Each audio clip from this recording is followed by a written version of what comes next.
শুভ সকাল, good morning. এদিকে বসিয়েছি আলুর তরকারি। এখন বাজে 10টা। লুচিটা বাইরে বার করলাম, দুধ কালকে ভরেনি। আমি তো বলেইছিলাম দুধ ভরে দিয়েছি, রোজ জেগে থাকে। তো যাই হোক, কিছু হয়নি, দুধ গরম করে নিয়েছি। আরও একবার চা করে নিই, চা করব।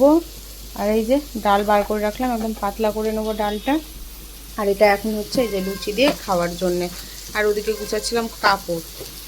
এটা আলুটা একটু হালকা করে ভাপিয়ে নিয়েছি। হলুদ দেবো না, আলুর তরকারি তো হলুদ দেই না, তোমার জানো তো, হলুদ দেবো না। যেদিকে গুছাচ্ছিলাম কাপড়, এক চোট কাপড় গুছিয়ে ওঠা হয়েছে। আর যে আর এক চোটে পুরো একদম ছিটিয়ে আছে, সেগুলোকে এখন ঠিক করতে হবে। আর যে নিচেও পড়ে আছে। ওদিকে কালকে রাতে যেগুলো কাঁচা হয়েছে সেগুলো সকালবেলা ঘুম থেকে উঠে মেলেছি। আজকে 8টার সময় ঘুম থেকে উঠেছি। ঘুমটা ভাঙলো, আমি আর চোখ বন্ধ করলাম না, উঠে পড়লাম যে না ঘুমাবো না, উঠে যাই। ঘুমিয়ে পড়লেই এই 10টা বেজে গেলে তারপরে শরীরটা আর সাথ দেবে না, কেমন অস্বস্তিকর লাগবে। ঘরের কাজ হয়ে গেছে, দেখছি দীপ উঠে গেল, তো একবারে সমস্ত কাজগুলো করে নিলাম। আর এদিকে আলুর তরকারি তো হয়েই গেছে। ও বসালো চা ওই করলো। চা করিনি সকালবেলাতে, তো চা খেলাম, ভাবলাম চাটা তাহলে খেয়েই নিই। চা খেতেও ইচ্ছে করছিল না, তো যাই হোক খেলাম।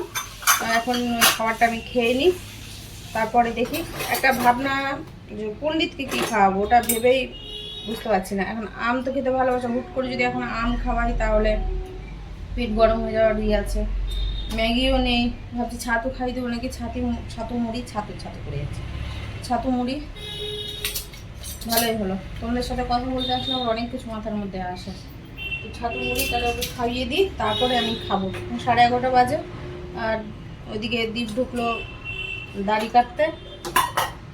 চুল কবে কাটবে জানি না, বললাম চুল কবে কাটবে। চুলগুলো একদম বড় বড় হয়ে গেছে, বাজে লাগে দেখতে। বড় চুল ভালো লাগে না আমার। বড় চুল ভালো লাগতো যদি দীপ একটু লম্বা চওড়া হতো না, কেন ছোট মুখ তো, চুলের একবার বড় করেছিল, একটু আমার ভালো লাগেনি, মানে মানাচ্ছিলই না মুখের সঙ্গে। তো লম্বা চওড়া হলে একটু ফিটফাট থাকে, তো চুল বড় ভালো লাগে। কবে কাটবে জানি না, দাড়িটা কাটতে ঢুকলো, যাবে একটা জায়গায়। তো ওকে খাবার দিব, যদি খায় তো খাবে, যাই না খাবে কিনা। তো এখন যাই হোক, আমি পণ্ডিতকে খাইয়ে দিই। জলও ভরলাম, জল ছিল না। এখন দুধটাও ঠান্ডা হয়নি, ফ্রিজে যে ভরবো দুধ ঠান্ডা হয়নি। ছানাটা তো আছেই কালকের, ওটার পোস্ত দিয়ে আলু দিয়ে বড়া করবো। আর কি করব সেটাই ভাবছি। মিশানো সবজিটা তো আছেই, মিশানো সবজিটা আর খেতে ইচ্ছে করছে না। ভাবছি যে দেখি যদি আর 2-1টা সবজি যদি কিছু নিয়ে আসা যায়। আবার মগটাও খালি করতে হবে, কালকে ঘোল করা আছে, পরে শেষ হয়ে যাবে একটু পরে দুপুরের দিকে। ডালটা তো যে পাতলা করবো। আর কি করবো, ভাজা করে নেবো কিছু বলতে পটল আছে, পটল ভাজা পাতলা করে, ওই যে ডাল আর ওই ছানার তরকারিটা, ওটাই মানে বেশি ভালো হবে। চড় একবারও যাবে না, একদম আচমকা চলে যাবে গালে চড়। ও জল খেয়ে নিল, বাটি জলটা। সবারই পেট সেবা দিয়ে দিয়েছি, এখন আমি আমার তুমি ওর সবাই তো ফ্রিজে জলই তো দিলাম আমি, তুমি খাও তো দিয়েছি। এবার আমার সেবা নেওয়ার পালা, আমি এখন সেবা নেব। ওকে সেবা দিয়ে দিয়েছি, তখন আমি একটু খাই, খেয়ে তারপরে একটু বসে ফটাফট দুদিকে রান্না বসিয়ে দেবো, হয়ে যাবে।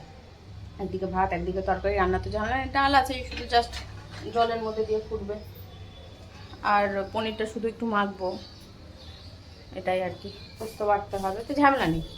রান্নাটা শুধু পনির তরকারি, আর ভাজাভুজি কিছু করতে চাইছি না। থাক, জল খেলি না, তো ঠান্ডা জল, ফ্রিজের জলই তো দিলাম আমি তোকে, তোর সামনে তো দেখিয়ে দিলাম, তার জন্য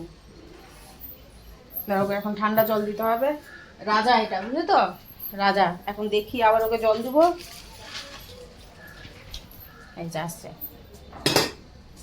এই যে এসছে, এই যে এসছে জল খেতে। এই যে হাতে ফ্রিজের জল দেখেছে, দেইনি তো, নাও, বুঝছো। রাজা বাদশা, সত্যি রাজা ছিল। কোনো একটা ভুলবশত হয়তো ওই ঋণের শোধ দিতে এসছে না, আমরা ওকে খাইয়ে ঋণ শোধ করছি। বিছানা চাই, বালিশ চাই,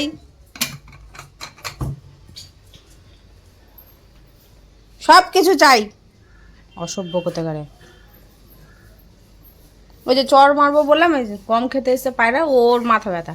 ও তাড়াচ্ছে, বসতেই দিচ্ছে না গরমের মধ্যে, মনে হচ্ছে ওর বাবার সম্পত্তি।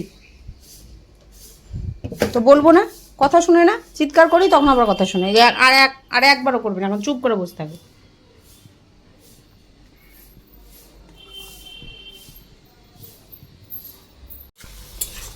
আলু দিলাম না, ঝিঙে দিয়ে, এই যে ছানার বড়া হয়ে গেছে রেডি, ঝিঙে দিয়ে করে নিয়েছি, পোস্ত দিয়ে দিলাম, একটু হালকা ভেজে নিই, এই মাত্রই দিলাম, একটু 2 মিনিটের মতো ভাজি, তারপরে কোনোর মতো হালকা জল দিয়ে ব্যাস হয়ে যাবে। আর তেঁতুল বার করে রেখেছি, হঠাৎ করে তেঁতুলের কথা মনে করলে তো ভালোই হলো, হয়ে যাবে তেঁতুল দিয়ে।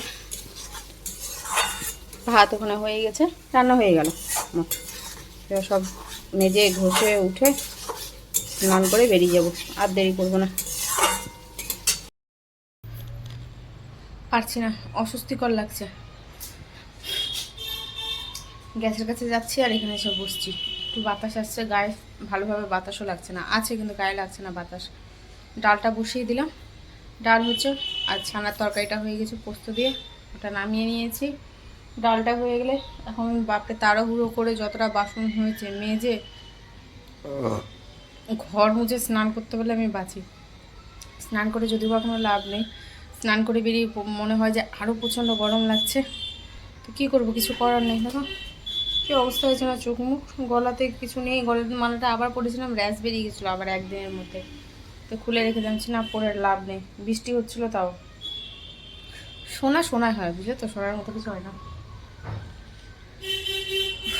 তো আমি দীপকে বললাম যদি ওইদিকে যাও তাহলে এক কাজ করো, আমার জন্য একটু সোনার মালা নিয়ে এসো, আমার জন্য সোনার মালা নিয়ে এসো একটা, আর ন্যাকথলিন নিয়ে এসো, গলাতে যতদিন থাকে আর কি, দেখতে বাজে লাগছে। সে শুনে হাসলো সোনার মালা, তো ও ভয় পাচ্ছিলো বেরাতে, আমি কথা বলতে পারছি না, আমার শরীরটা এত অস্বস্তিকর করছে, জল পর্যন্ত খেতে পারছি না, জল খেলেও ভিতরটা পুরো গুলাচ্ছে, মনে হচ্ছে বমি হয়ে যাবে, কিন্তু বমি হচ্ছে না। আজ থেকে কদিন হয়ে গেল, 3-4 দিন হয়ে গেল, কী জানি কেন হচ্ছে, জল খেয়ে যাচ্ছি, কন্টিনিউ জল খেয়ে যাচ্ছি, কী করবো, গলা শুকিয়ে যাচ্ছে, পেটের দিকে টাইট, জল না খেলেও হচ্ছে না। দীপও যেতে চাইছিল না, বলছে এত দূর, বেশি দূর নয় কিন্তু, বেলগাছিয়া, বেশি দূর না। ভাবলাম যে তুমি রোদের জন্য ভয় পাচ্ছ, এটা যদি আবার সন্ধ্যের দিকে হতো তাহলে তোমার আবার কোনো কিছু অস্বস্তিকর মনে হতো না, কেন যে হারে গরম সেটার জন্য তোমার মনে হচ্ছে যে অনেকটা দূর। আমরা বাসে চলে যাও, এসি বাসে চলে যাও, বাইক নিয়ে যাওয়া, তো বলে যে বাইকই নিয়ে যাবো, বাস কতক্ষণে পাবো, গরমের মধ্যে দাঁড়িয়ে থাকতে হবে, তো নিজের মতো করে যাবো, নিজের মতো করে চলে আসবো। আমি আর বললাম একটা জিনিস তোমার ভালো, যে রোদটা যে টাইমে আরও বেশি তাপ উঠবে তার মধ্যে তুমি বাড়ি এসে পৌঁছে যাবে, কেননা এখন তো সবে 11:30-12টা বাজতে চললো, তো এখন রোদটা মাথার উপরে ঠিকই উঠবে, কিন্তু তাপ হয় ঠিক 3টের পর থেকে, মানে 3টের পর থেকে না, 3টে বাজে আর হিট আরও বেশি শুরু হয়ে যায়, তো সেই টাইমে তুমি ঘরেই থাকবে, একদিক দিয়ে রক্ষে। তাহলে যে যদি সেরকম হয়তো বলো, যদি বিকেলের দিকে, কিন্তু বিকেলের দিকে তো অফিস কোনো কিছু খোলা থাকে না, বন্ধ হয়ে যায়, তো আমরা যা আমার ভয় পেলে হবে না। দিয়ে আবার বললো, দিয়ে আমার নাম তাহলে এক কাজ করে হবে না, তুমি ঘরে বসে থাকো, তোমাকে কোথাও যেতে হবে না, কোনো কাজও করতে হবে না তোমাকে, তুমি ঘরে বসে থাকো। খাওয়া খাবিতে এখন সিন নেই, বসলাম, ফ্যান ছেড়ে থাকা যাচ্ছে না, পারছি না, অবশ্য দেখেই বুঝতে পারছো, বলাচ্ছে না বলে সমান আছে।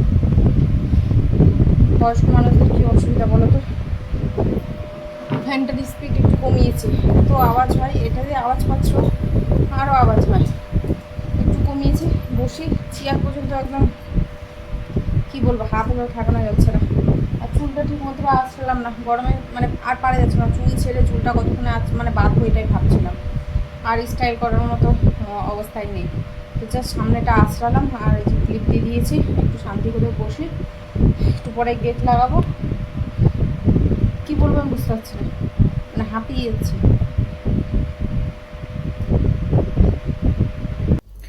খেতে বসলাম, এই যে ছানার তরকারিটা, আর ডাল, আর কি দেখবা, শুধু একটু জাস্ট পাতলা হয়েছে, আর স্বাদে পরিবর্তন হয়েছে, এই যে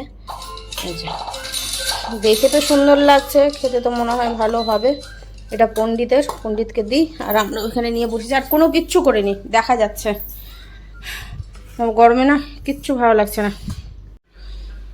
দই নিয়ে বসছি এখন, ওদের দুজনকে দই দিয়ে দিলাম, আর আমি বাটিতে নিলাম না, এই ভাতটাতেই নিয়ে নিলাম। ভাড়েরই ওজন নাই করে মনে হয় যে 200 গ্রাম হবে, ভাড়েরই ওজন নাই করে 200 গ্রাম হবে, হাফ কিলো করে দিচ্ছে, ভাত ছাড়া থরিয়ে দিচ্ছে ওজন।